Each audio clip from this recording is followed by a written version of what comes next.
Jane Goodall.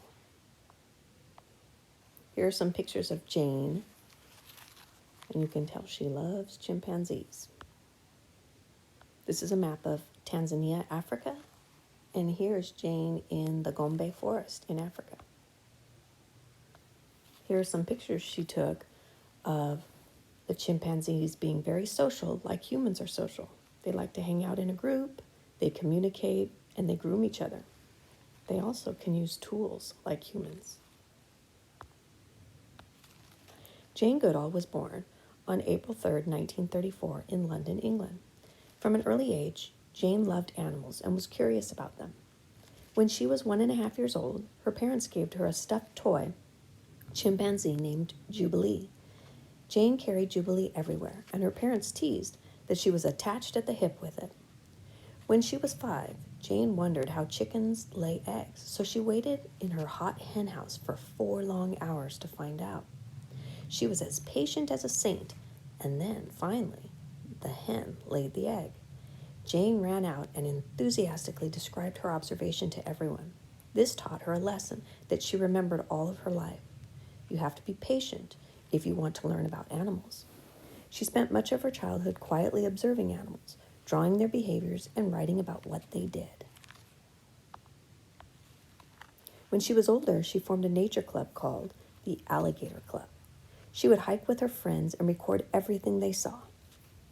They collected things they found in nature, labeled them, and created a little museum in the greenhouse of her grandmother's backyard. All of the neighbor kids came by to see it because it was not half bad. She loved reading about animals in faraway places, like Africa and India. Books were the key to her imagination. Her favorite book was The Jungle Book by Rudyard Kipling, and she also loved Tarzan and Dr. Dolittle. She dreamed of going to Africa and India to see the animals in the books she read. Her dream came true years later when she met Dr. Leakey, a famous scientist who was studying early humans. He saw her passion for animals and how she was determined to study chimpanzees. He allowed her to go to the rainforest with him in Africa. Jane searched for the chimpanzees and set up a camp near them. They soon got used to her and trusted her. She was able to learn so much about them. She was patient and would observe them and take notes about their behavior.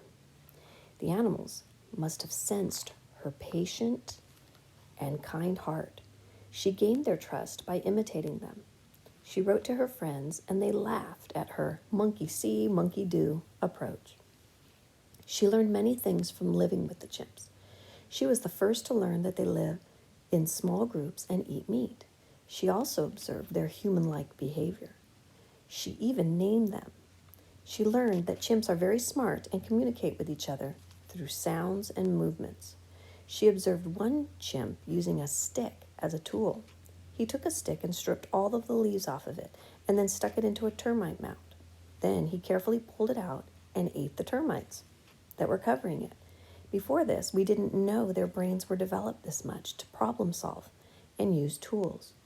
Previously, we thought only humans could do that. Here's the chimpanzee using the tool and then eating the termites. Jane wrote books and inspired others to learn about animals from patiently observing them, getting them to trust you, and recording your findings. She founded a group called the Jane Goodall Institute, which supports chimpanzee research. She also founded a group called Roots and Shoots, which encourages young people to learn about animals and protect them. She also helped raise money to protect and help chimps. Jane dedicated her life to chimps and said, "I hope others will be inspired to do what they can do to make the world a better place for all living things."